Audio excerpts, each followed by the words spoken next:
पी.आय. बारामती शहर police inspector चिवड Shetty आज सायंकाळी किती वाजता सायंकाळी 7 वाजल्याच्या सुमारामध्ये एक आम्हाला फोन आला स्थानिक नागरिकांचा।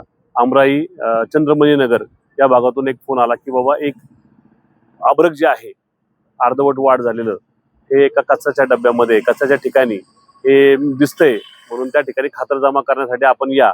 मग त्या ठिकाणी आम्ही गेलो आणि स्टाफसह जाऊन तिथे खात्री केली असता त्या ठिकाणी एक आडगळीची अशी खोली आहे, तिथं ज्या ठिकाणी कोणी सहसा जात नाही त्या ठिकाणी कचरा टाकला जातो आणि त्या ठिकाणी ते एक अब्रक 5 महिन्याचं अर्धवट वाढ झालेलं, ज्याला हात नाहीयेत आणि मान छोटीशी बारक आहे, असं स्त्री जातीचा अब्रक जो आहे हा अर्धवट वाढ झालेला मिळून आलेला आहे।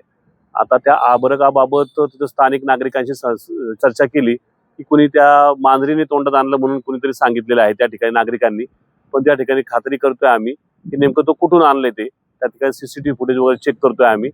तर तो एक बायोलॉजिकल वेस्ट आहे, तो बायोलॉजिकल आम्ही वैद्यकीय अधिकाऱ्यांशी सुद्धा अधीक्षकांशी सुद्धा बोललो, अधिकाऱ्यांशी सुद्धा बोललो की बायोलॉजिकल वेस्ट आहे, जो प्रॉपर पद्धतीने जो नाश करायला हवा तो बायोलॉजिकल वेस्ट जो आहे वैद्य तो हॉस्पिटलकडून नाश झालेला नाही किंवा घरगुती कुणीतरी गोळ्या खाऊन वगैरे काहीतरी अबॉर्ट झालेला आहे। ते अबॉर्ट झाले असले त्याचं ते तो फेकून दिलेला आहे आणि त्याचा तो प्रॉपर त्याचा नाश न केल्यामुळं त्या ठिकाणी तो मांजरीद्वारा आणलेला आहे। तर त्याप्रमाणे योग्य तो कायदेशीर जो बायोलॉजिकल वेस्ट जो आहे तो व्यवस्थित त्याची हँडलिंग न केल्याबाबत त्याबाबतचा जो कायदेशीर गुन्हा आहे तो दाखल करणार आहे आणि तो त्याच्याबाबत सखोल तपास करणारे सीसीटीव्ही कॅमेऱ्यांच्या आधारे आणि तिथल्या स्थानिक लोकांच्या चौकशीमध्ये जे काय निष्पन्न होईल त्याप्रमाणे पुढील कारवाई करणार आहोत। दौंडमधलं जे प्रकरण समोर आलं होतं गर्भलिंग निरासन, कसे काही प्रकार बारामतीमध्ये होतात, तसं संशय तुम्हाला आहे का? तपासादरम्यान त्या गोष्टी पुढे येतील असं वाटतंय का?